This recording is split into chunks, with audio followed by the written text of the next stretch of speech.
नमस्कार, स्वागत है आपका जीके मंत्रा के इस ऑनलाइन लर्निंग प्लेटफॉर्म पर। सबसे पहले कैसे हैं आप सब? आई होप कि आप सब एकदम बढ़िया होंगे और अपनी पढ़ाई कर रहे होंगे। तो जैसा कि आप लोग जानते हैं कि हम लोग लूसेंट जीके सीरीज करने वाले थे, लेकिन आज से मैंने डिसाइड किया है कि हम लोग टॉपिक वाइज पढ़ेंगे, उसके बाद उसके एमसीक्यूज करेंगे। तो आज का हमारा टॉपिक है सिंधु घाटी सभ्यता। आज हम लोग जानेंगे सिंधु घाटी सभ्यता के बारे में। तो सबसे पहले सभ्यता कहते किसे हैं? तो सभ्यता जो होती है वह मानव विकास को दर्शाती है। किस प्रकार मानवों ने विकास किया, कैसे हमारे पूर्वज रहते थे, किस प्रकार के सामान, किस प्रकार की चीजें वो खोज करते थे, किस प्रकार से रहते थे। तो जो सभ्यता है वो सभ्यता जो है वह मानव विकास को दर्शाती है। सिंधु घाटी सभ्यता यह जो है वह भारत की प्राचीनतम सभ्यता है। यह सिंधु घाटी जो सभ्यता है इसका कालक्रम था 2500 ईसा पूर्व से 1750 ईसा पूर्व। सिंधु घाटी सभ्यता का जो कालक्रम था वह था 2500 ईसा पूर्व से 1750 ईसा पूर्व। और सिंधु घाटी जो सभ्यता है यह आद्य ऐतिहासिक काल में घटित हुई। आद्य ऐतिहासिक काल। जैसा कि हम सबको पता है कि इतिहास को 3 भागों में बांटा गया है। प्राग्य ऐतिहासिक काल, उसके बाद आद्य ऐतिहासिक काल, उसके बाद ऐतिहासिक काल। तो प्राग्य ऐतिहासिक काल हम लोग उस काल को बोलते हैं जिसमें ना ही तो लिखित साक्ष्य मिले हैं, उसका कोई प्रमाण नहीं है। आद्य ऐतिहासिक काल हम लोग उस काल को बोलते हैं जिसमें लिखित साक्ष्य तो है, लिखित साक्ष्य हैं, पर उसे अभी तक पढ़ा नहीं जा सका है। इतिहास को हम लोग 3 भागों में विभाजित करते हैं, प्राग्य ऐतिहासिक काल, आद्य ऐतिहासिक काल तथा ऐतिहासिक काल। तो प्राग्य ऐतिहासिक में कोई लिखित साक्ष्य नहीं है, कोई पुरातात्विक साक्ष्य नहीं है, लेकिन सिंधु घाटी सभ्यता आद्य ऐतिहासिक काल की घटना है जिसमें हमारे पुरातात्विक साक्ष्य तो मिले हैं, उसके लिखित साक्ष्य तो मिले हैं, लेकिन उसकी लिपि को हम लोगों ने आज तक कोई भी उस लिपि को पढ़ नहीं पाया। आज भी बहुत सारे वैज्ञानिक, बहुत सारे विद्वान उस लिपि को पढ़ने की कोशिश कर रहे हैं ताकि हमें अपने सभ्यता के बारे में और विस्तृत जानकारी मिल पाए। उसके बाद ऐतिहासिक क्या होता है? तो ऐतिहासिक में हमें लिखित साक्ष्य भी मिले हैं और हम लोगों ने उसे पढ़ा भी है। उसके बाद हम देखते हैं कि सिंधु घाटी सभ्यता की लिपि कैसी है। तो सिंधु घाटी सभ्यता की जो लिपि थी वह भाव चित्रात्मक थी। कैसी थी? तो सिंधु घाटी सभ्यता की लिपि जो थी भाव चित्रात्मक थी। इसका भी मतलब यही हुआ कि लिखित साक्ष्य मिले हैं लेकिन हम लोग उसको हम लोग पढ़ नहीं पाए हैं। वो चित्रात्मक ढंग से इसके जो लिपि है, ज्यादातर जो इसके अक्षर हैं वो उल्टे यू आकार के दिखते हैं। तो एक बार फिर से देखते हैं सिंधु घाटी सभ्यता। सिंधु घाटी सभ्यता का कालक्रम क्या था? 2500 ईसा पूर्व से 1750 ईसा पूर्व। सिंधु घाटी सभ्यता का जो कालक्रम है वह 2500 ईसा पूर्व से 1750 ईसा पूर्व था। इसका काल क्या है? तो यह जो घटना है वह आद्य ऐतिहासिक काल में घटित हुई है। आद्य ऐतिहासिक काल का मतलब होता है लिखित साक्ष्य तो थे पर हम लोगों ने उसे अभी तक पढ़ नहीं पाया है। उसके बाद लिपि थी इसकी भाव चित्रात्मक। सिंधु घाटी सभ्यता को हम लोग हड़प्पा सभ्यता भी बोलते हैं, हड़प्पा सिविलाइजेशन, क्योंकि जो हमारी पहला जो हमारा शहर मिला था वह हड़प्पा ही मिला था। इसकी ही खुदाई 1921 ईस्वी में दयाराम साहनी द्वारा की गई थी। चलिए दोस्तों, जैसा हमने पीछे देखा कि हमारा जो सिंधु घाटी सभ्यता था वह 2500 ईसा पूर्व से 1750 ईसा पूर्व में स्टार्ट हुआ था और इसकी लिपि जो थी वह भाव चित्रात्मक थी। तो हम जानते हैं कि सबसे पहले सिंधु घाटी सभ्यता यानी कि हड़प्पा सभ्यता के बारे में बताया किसने था? तो सबसे पहले हड़प्पा सभ्यता के बारे में बताया था 1826 ईस्वी में चार्ल्स मैनसन ने।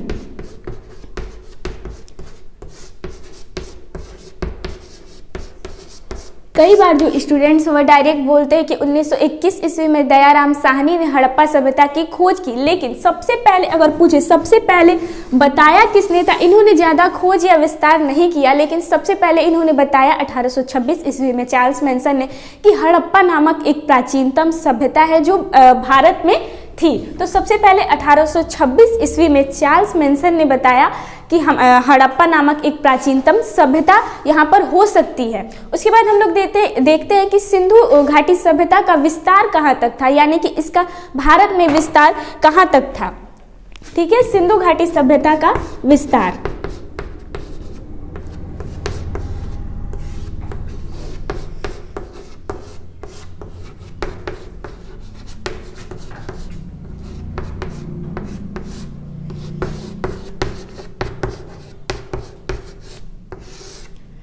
ठीक है, तो सिंधु घाटी सभ्यता का विस्तार हम देखते हैं। इधर हो गया उत्तर दिशा, इधर पश्चिम, इधर पूर्व और इधर दक्षिण। सिंधु घाटी सभ्यता के जो है स्थल जो हैं वो अभी भारत, पाकिस्तान, अफगानिस्तान ये तीनों जगहों पे मिलते हैं, लेकिन सबसे ज़्यादा जो स्थल हैं वह भारत देश में मिलते हैं। और अगर भारत देश में भी पूछे तो सबसे ज़्यादा स्थल कहाँ मिलते हैं, तो सबसे ज़्यादा जो स्थल होते हैं वह गुजरात में, अफगानिस्तान में इसके 2 स्थल मिलते हैं, मुंडीगढ़ और सुरतगोई। ठीक है, तो देखते हैं कि भारत के हमारे यह भारत के अनुसार है। ठीक है,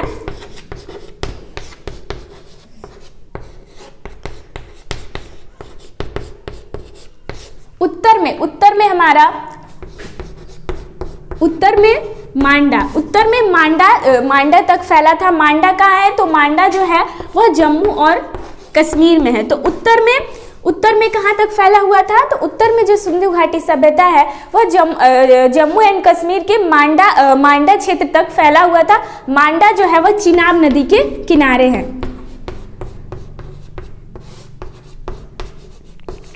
उत्तर में कहाँ तक फैला हुआ था, तो उत्तर में मांडा जो कि जम्मू एंड कश्मीर में है, और यह किस नदी के किनारे है, तो चिनाब नदी के किनारे। उसके बाद देखते हैं दक्षिण में जो है वह दैमाबाद, दक्षिण में दैमाबाद, और यह था गोदावरी नदी के किनारे। अगर पूछे दैमाबाद किस नदी के किनारे है, तो दैमाबाद जो है वह गोदावरी नदी के किनारे है। उसी प्रकार देखते हैं पूर्व में यह फैला था आलमगीरपुर जो कि यूपी में है, यूपी में। ठीक है, और ये था हिंडन नदी के किनारे।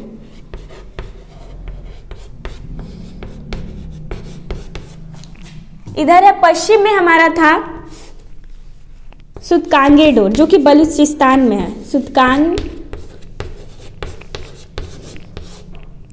बलूचिस्तान में है, ये है। और ये था दास्क नदी के किनारे। ठीक है, देखते हैं। सबसे पहले 1826 ईस्वी में चार्ल्स मैनसन ने बताया कि हड़प्पा एक प्राचीनतम सभ्यता भारत में हो सकती है। उसके बाद हम लोग देखते हैं कि सिंधु घाटी सभ्यता का जो है विस्तार कहाँ तक था, उत्तर में कहाँ तक विस्तृत था, दक्षिण में, पूर्व में और पश्चिम में। तो उत्तर में जो था यह मांडा जो कि एक स्थल है, हमारे सिंधु घाटी सभ्यता का ही एक स्थल है जो कि जम्मू एंड कश्मीर में स्थित है। और यह किस नदी के किनारे स्थित है, यह चिनाब नदी के किनारे स्थित है। उसके बाद देखते हैं दक्षिण में दैमाबाद जो कि गोदावरी नदी के किनारे स्थित है। उसके बाद आता है पूर्व में कहाँ तक स्थित था, तो पूर्व में आलमगीरपुर जो कि यूपी के मेरठ शहर में आता है। उसके बाद यह हिंडन नदी के किनारे स्थित है। उसके बाद आता है पश्चिम में सुतकांगेडोर जो कि बलूचिस्तान एक देश है, वहां पर स्थित है। और यह था दास्क नदी के किनारे। ऐसे भी क्वेश्चन पूछे जाते हैं कि सुतकांगेडोर किस नदी के किनारे है, तो सुतकांगेडोर जो है वह दास्क नदी के किनारे है। उसके बाद दैमाबाद गोदावरी नदी के किनारे, पूर्व में आलमगीरपुर जो है वह हिंडन नदी के किनारे। उसके बाद मांडा जो है वह चिनाब नदी के किनारे। चलिए दोस्तों, अभी हमने देखा पीछे कि सिंधु घाटी सभ्यता का विस्तार कहाँ का था। इसके बाद हम लोग देख लेते हैं सिंधु घाटी सभ्यता के कुछ प्रमुख स्थल और उसके किनारे वह किस किस नदी के किनारे बसा हुआ था। ठीक है, उसके बाद हम लोग सारे स्थलों को एक एक करके देखेंगे, सिंधु घाटी सभ्यता के कुछ प्रमुख तथ्यों को भी देखेंगे। तो पहले अभी देख लेते हैं स्थल, सिंधु घाटी सभ्यता के प्रमुख स्थल और उसके किनारे बसी प्रमुख नदी। सिंधु घाटी सभ्यता में दो प्रमुख स्थल थे। सबसे पहले आप सबको जाना होगा, सिंधु घाटी सभ्यता में दो प्रमुख स्थल थे, हड़प्पा और मोहनजोदड़ो। हड़प्पा और मोहनजोदड़ो, ठीक है। उसी प्रकार सिंधु घाटी सभ्यता की दो प्रमुख नदियां भी थी, रावी और सिंधु नदी। तो सबसे पहले देख लेते हैं कि यहाँ पर हम लोग देखेंगे कि सिंधु घाटी सभ्यता के कुछ प्रमुख स्थल और उसके वह किस नदी के किनारे बसा हुआ था यह शहर, तो वो देखेंगे। ठीक है, तो हमारा सबसे पहला स्थल है हड़प्पा। हड़प्पा किस नदी के किनारे बसा था? तो हड़प्पा जो है वह रावी नदी के किनारे बसा था। किस नदी किनारे? रावी नदी। उसके बाद आता है मोहनजोदड़ो। ये सब जो मैं आप लोग को बता रही हूँ ये सिंधु घाटी सभ्यता के प्रमुख स्थल है। मोहनजोदड़ो, मोहनजोदड़ो जो है वह सिंधु नदी के किनारे।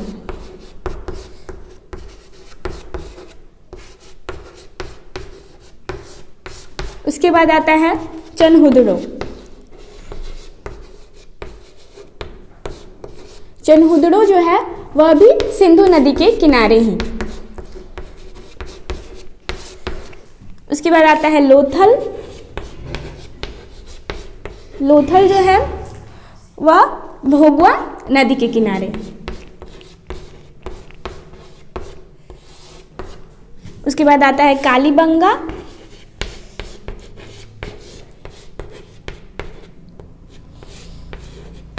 कालीबंगा जो है वह घग्गर नदी के किनारे।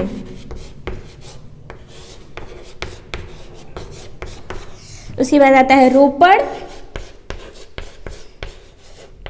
रोपड़ जो है वह सतलज नदी के किनारे। उसके बाद एक और लिख लेते हैं धौला, चाहे लिखते हैं बनवाली, जो कि हरियाणा में स्थित है। बनवाली यह था सरस्वती नदी के किनारे।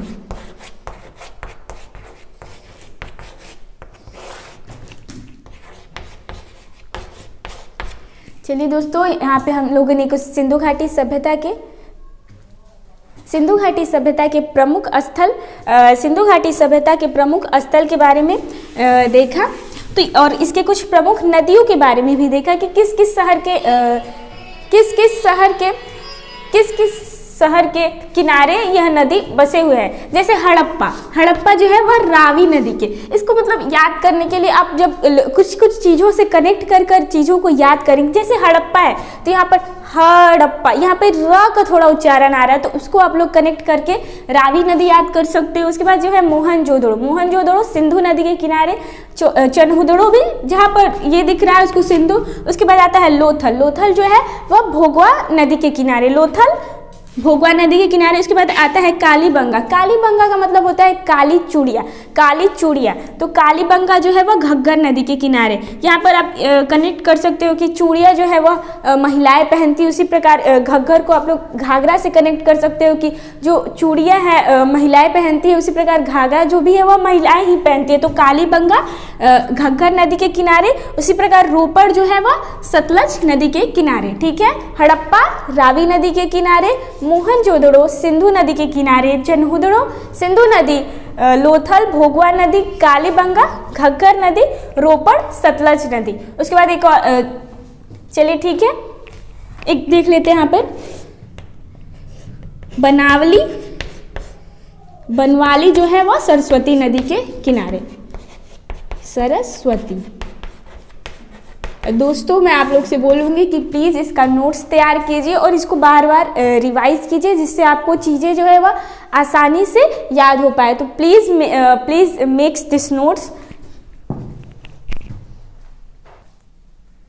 चलिए दोस्तों, इसके बाद हम लोग देख लेते हैं कि हड़प्पा सभ्यता से, यानी कि हड़प्पा की जब खुदाई हुई थी या फिर सिंधु घाटी सभ्यता से हमें कुछ मोहरें भी प्राप्त हुई थी। बहुत सारी मोहरें बहुत जगहों से प्राप्त हुई थी। तो उन सब मोहरों का निर्माण किससे हुआ था? ये एग्जाम में बहुत बार क्वेश्चन पूछा जाता है कि मोहरों का, सिंधु घाटी सभ्यता से प्राप्त मोहरों का निर्माण किससे हुआ था?